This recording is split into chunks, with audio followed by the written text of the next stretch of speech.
Picture this. You're sitting in this slightly too warm conference room, Yeah. right under those incredibly harsh fluorescent lights. Oh, yeah, the absolute worst lighting imaginable. Right. And you have just survived this grueling 45-minute job interview. I mean, you've navigated the trick questions. You've somehow managed to explain your biggest weakness without sounding, completely incompetent. Which is a miracle in itself, honestly. Exactly. And your brain is just absolutely fried. You are so close to the finish line, you can practically taste the freedom. And then the interviewer leans back, folds their hands, and drops the final inevitable question. So, do you have any questions for me? Yeah, it is the single moment that makes or breaks the entire interaction. Welcome to today's deep dive, everyone. I'm your host, and today we're looking at a pretty fascinating masterclass by Richard McMunn. He's a seasoned hiring manager with over 30 years of experience. Thanks for having me. I'm really excited to dig into this because as an expert who's studied these dynamics for years, I can tell you that the great irony of the modern job interview is that this exact moment, the any questions moment, is where most people completely shut down. Yeah, I mean, your instinct is to just force a smile, grab your bag, and say, "Nope, no, you covered everything perfectly. I'm good." Which, according to McMunn, is actually the ultimate form of self-sabotage. Right. So our mission today goes way beyond just handing you some generic cheat sheet of questions to awkwardly memorize. Exactly. We are going to decode the underlying psychology of the hiring manager.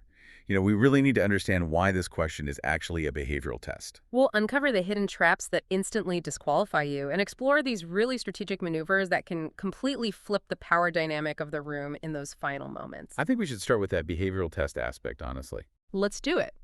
Because McMahon argues right out of the gate that saying, "I don't have any questions," doesn't make you look polite or, low maintenance like people think it does. No, not at all. It genuinely baffles the person sitting across from you. When you look at it from the other side of the desk, it registers as a massive red flag. Why is that, though? I mean, shouldn't they be happy the interview is over? Well, think about the gravity of what you were actually doing in that room. McMunn points out this very sobering statistics. You are potentially going to spend 25% of your entire life at work in this specific job role. Wow, 25%. That's huge. Right. So if you were about to commit a quarter of your waking existence to an organization and you don't have a single solitary question about what that reality is going to look like, it implies a deeply concerning lack of foresight. It's essentially the professional equivalent of a terrible blind date. Oh, I like that comparison. Yeah, imagine sitting across from someone for an hour. They do all the talking, they ask all about your life, and at the end they say, "Well, anything you want to know about me?" And you just go, nope, I'm good. Exactly. If you say that, it signals one of two things. Either you are completely self-absorbed, or you are so desperate for a second date that you don't even care who they actually are. That blind date analogy hits the nail on the head. An interview is fundamentally a two-way street. Yeah. I mean, they are assessing if you are right for the business, but you are supposed to be ruthlessly assessing if the business is right for you. Right. By not asking questions, the subtext of your behavior screams, I just want a paycheck, any paycheck, and I don't really care what I have to endure to get it. And hiring managers, well, they don't want to hire desperation. They want to hire intentionality. That makes a lot of sense. But before we get into the gold mine of what you should ask to show that intentionality, McMahon is very clear about the landmines. Oh yes, the absolute deal breakers. Yeah. There are a couple of them here. The first one he mentions is fairly obvious. Never, ever ask, "So, what does your company actually do?" Yeah, if those words leave your mouth, the interview is just over.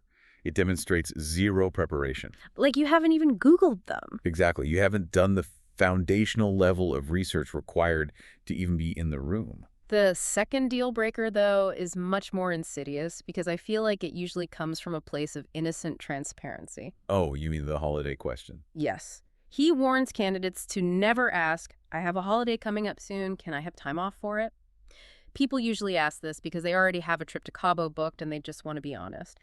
Why is this such a fatal error right at the end? It entirely derails the narrative momentum you've been building for the last 45 minutes. How so? Well, up to this point, the interview has been an escalating story of the value you are going to bring to them. When you pivot to asking about holiday time before an offer is even on the table, you abruptly change the narrative to what the company can do for you. Oh, I see. You are telling the hiring manager that your primary focus is already on not being at work. It's like negotiating your absence before you've proven your presence. Exactly. You want their final impression of you to be anchored to your potential impact, not the administrative headache of accommodating your upcoming vacation schedule. So there's a time to negotiate PTO, but it's not now. Right. It is after they have decided they desperately need you. Okay, that distinction between proving your value and asking for favors is a great bridge to the actual strategy, since we know we have to keep the focus on the work. How do we use this window to prove we are ready to hit the ground running? Well, McMinn provides a master list of 17 hiring manager approved questions. And a whole category of these relies on getting the interviewer to visualize you in the role. Visualization is huge. It's an incredibly powerful psychological lever. If you can ask a question that forces the hiring manager's brain to literally picture you sitting at a desk, solving their immediate problems, you have bypassed their critical filter. So you're no longer just an applicant. Right. In their mind's eye, you are already an employee.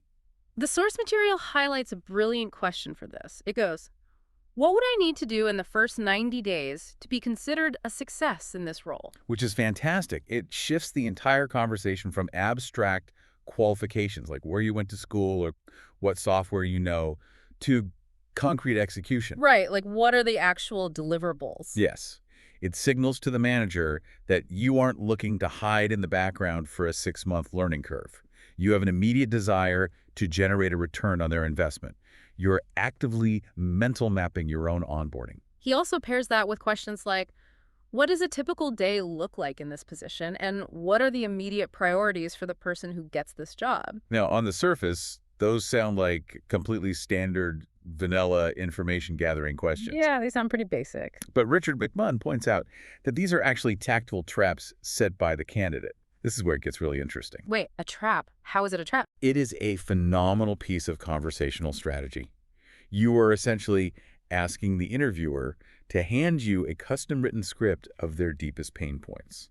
Oh, I see where this is going. Let's say you ask about the immediate priorities, and the manager sighs and says, honestly, we're struggling with cross-departmental communication, and our immediate priority is getting someone in here who can manage multiple project deadlines without letting things fall through the cracks. Okay, let's actually role play this out. I'm the candidate, you just said that to me. I don't just nod politely and write it down, right? Right, no nodding, you use it. I immediately use that answer to launch, like, interview judo.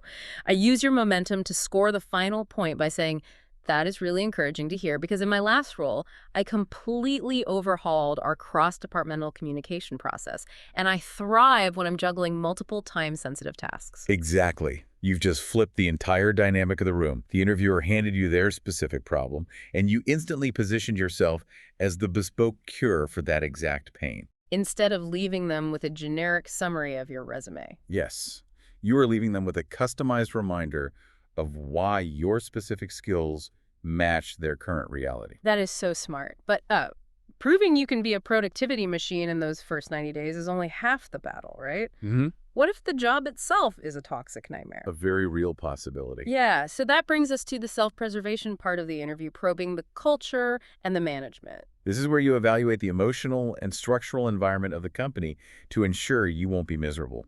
One of the questions McMunn suggests is simply asking the interviewer, what do you enjoy most about working here? Or what's the best thing about working for this company? I really love the underlying psychology of this because it feels like a dopamine hit for the room. It is a classic feel-good question. Think about the cognitive load on the interviewer. They have been scrutinizing and judging people all day long. Yeah, they're probably exhausted too. Completely. By asking this, you are granting them permission to take a breath, drop the judge persona, and talk about something they genuinely enjoy. People intrinsically love talking about their own positive experiences. So you're ending on a high note. You are ensuring that the emotional resonance of the interview's conclusion is warm and enthusiastic. And they associate those warm feelings with you as you walk out the door. Exactly. Now, he also suggests asking, how would you describe the management style within the team? And I kind of need to push back on this one. Okay, why is that? Well, if I'm the applicant, doesn't asking a manager to define their management style sound a bit like I'm putting them on trial? Like, if they have a fragile ego, couldn't this totally blow up in my face and make me look difficult to manage? It's a valid concern. And honestly, the execution is where candidates get tripped up. It all Mm. comes down to framing and tone. So how should you say it? If you ask it with a raised eyebrow, arms crossed, it sounds like a challenge. But if you frame it from a place of seeking mutual alignment, hiring managers actually view this as a sign of high professional maturity. So it's about showing self-awareness, not skepticism. Precisely. It shows the manager that you understand accountability. You aren't just a drone looking for a task list. You understand that a productive environment requires synergy between a manager and an employee. That makes sense. It signals, I know the conditions under which I produce my best work, and I want to make sure I'm going to thrive under your leadership. When delivered with genuine curiosity, it flatters the manager because it assumes their leadership style is an intentional strategy worth discussing. That distinction is key. The how is just as important as the what.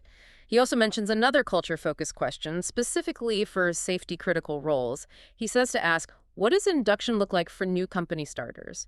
And just to clarify for everyone, he uses the word induction here, but that's just a formal corporate way of saying onboarding or orientation. Yes, training and orientation. And asking about the rigor of that onboarding is highly effective in fields like manufacturing, aviation, or healthcare. Anywhere that safety and compliance are paramount. Exactly. It proves you respect systems and procedures. It tells the employer that you aren't arrogant enough to walk in thinking you know everything. You prioritize learning how to do things safely according to their specific standards. Okay, so we've covered surviving the first 90 days. We've made sure the culture isn't toxic. The final major hurdle before we get to the veterans' top 3 picks is mitigating the hiring manager's biggest unspoken fear. We need to demonstrate long-term return on investment, ROI. We really have to remember that hiring managers are operating from a place of deep anxiety. They are. Oh, absolutely. They aren't just looking for a rock star. They are desperately trying to avoid a flake. Because their greatest fear is that you're going to take the job, absorb 3 months of expensive training, and then quit because you got bored. Exactly. The hiring process drains massive amounts of time and resources. It is exhausting for them. Their ultimate hope is that whoever they hire today will stay for years so they don't have to restart this grueling process anytime soon. To soothe that anxiety, McMunn suggests questions that project serious ambition. Things like, what are the team's goals over the next 12 months? Or what are the plans for the company in the next 5 to 10 years, and how could I help achieve them? The operative phrase there is, how could I help achieve them? Right, tying yourself to the future. You are verbally anchoring your personal future to the company's long-term vision. It proves your gaze is fixed on the horizon, not just on the immediate paycheck. He also includes what opportunities are there for career progression. And what really stood out to me in the source material is that McMunn notes he is 55 years old and he would still ask this question. Ambition doesn't expire. It really doesn't. A smart hiring manager wants an employee who is hungry to grow, regardless of age. If you are asking about progression, it means you intend to acquire new skills, take on more responsibility, and continuously compound the value you bring to the organization. Now we have this master list of 17 strategic questions. But before we reveal the absolute best 3 to ask, we need to talk about the physical logistics of this moment in the room. McMunn drops a very specific tactical pro tip here. Yes, the piece of paper. He advises candidates to bring a physical sheet of paper with exactly 3 questions written down on it. The physical piece of paper is a brilliant pattern to interrupt. Interviewers expect candidates to verbally fumble or stare at the ceiling when this moment arrives. Like, let me think if I have any question. Right. But when you physically pull out a prepared list and say, actually, yes, I've prepared 3 questions I'd love to ask, it instantly shifts the dynamic. It communicates a standard of excellence. You didn't just wing it. You treated their time with enough respect to prepare in advance. And he is adamant about the constraint of exactly 3 questions. He explicitly warns against asking more. He mentions having candidates pull out a list of 8 questions at the end of a long interview and how deeply irritating it is. Oh man, 8 questions. That's too much. You have to read the room. Situational awareness is key. The manager likely has other candidates waiting in the lobby, unread emails piling up, and their own fatigue to manage. So if you pull out a scroll of 20 questions, you cross the line from looking prepared to looking completely oblivious. You are essentially holding them hostage. 3 is the magic number. It demonstrates deep, engaged interest while respecting their boundaries. All right, let's get into the veteran's mind. With all these phenomenal options, McMunn didn't just leave us guessing. He narrowed it down and revealed the exact 3 questions that he, as a 30-year veteran hiring manager, would personally use if he were the one in the hot seat today. And if you look closely at this trio, it is a masterclass in behavioral psychology. They hit every note we've discussed: humility, courage, and risk mitigation. Let's break them down. We start with humility.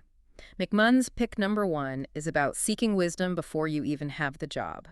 The question is, what advice would you give to the successful candidate who wants to excel in their work for your company? This is the perfect opener for your 3 questions. It proves you are highly coachable. You are looking at the hiring manager and acknowledging their expertise.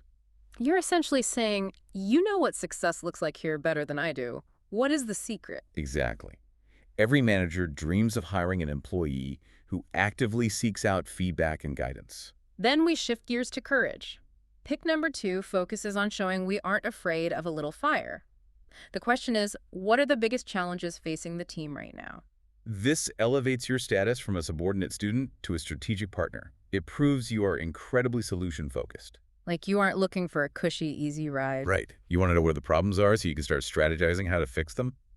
It shows a willingness to step into the mess and help clean it up. And then we arrive at pick number 3. When I read this one in the source material, my jaw actually dropped. It takes a terrifying amount of confidence. The final question is there anything about my suitability for this role that you would like me to clarify before we finish? It is the ultimate closer. It is the boldest move you can make in an interview. You are basically looking them dead in the eye and demanding a real-time, face-to-face mini performance review. Yes. You are forcing them to air any lingering doubts they have right there in the room, rather than letting those doubts fester behind closed doors after you leave. And that is precisely the mechanism of why it works so well. If we connect this back to the core psychology of the hiring manager, their job during the interview is risk mitigation. Right. They're looking for red flags. They are actively looking for reasons not to hire you, just to protect themselves from making a mistake. Maybe they feel your project management experience is a bit light, or they aren't totally convinced you can handle their software stack. And if you don't ask this question, what happens? They silently write those doubts down on their evaluation sheet, and you receive a generic rejection email 3 days later. You never even knew what hit you. But if you ask this question... If you ask it, you force them to put their cards on the table. If they say, well, honestly, we were hoping for someone with more direct leadership experience, you have just bought yourself a golden, fleeting window to address their exact hesitation. You get to defend yourself. You can say, I completely understand why that's a concern looking at my titles. While my previous title wasn't officially manager, I actually led a cross-functional team of 12 people on our biggest product launch last year, handling all the delegation and conflict resolution. You get to clarify the record before the jury goes into deliberation. It's a masterstroke. It takes guts, but it is undeniably powerful because it leaves nothing to chance. You control the final narrative. It requires internalizing a fundamental truth.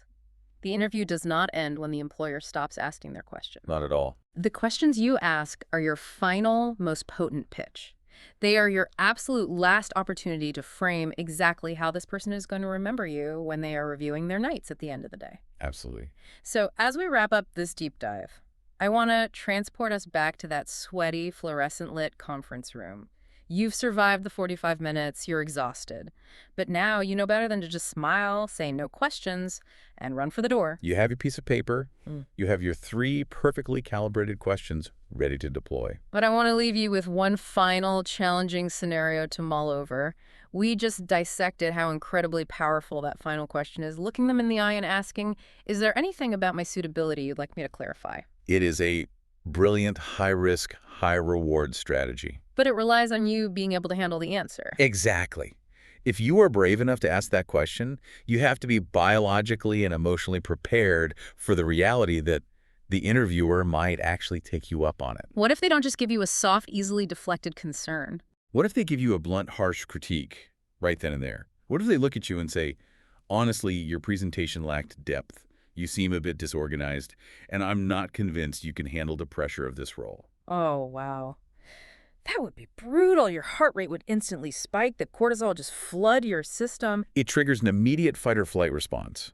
Your instinct will be to crumble and apologize. Oh, sorry, I was just really nervous. Or to get defensive and start arguing with them. But the manager isn't just listening to what you say next.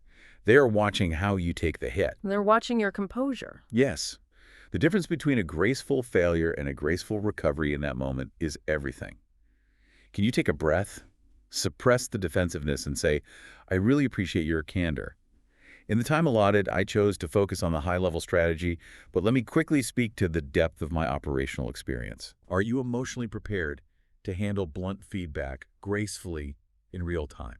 Because how you manage your own mind in those final 60 seconds, that might actually be the ultimate unwritten test of the entire interview.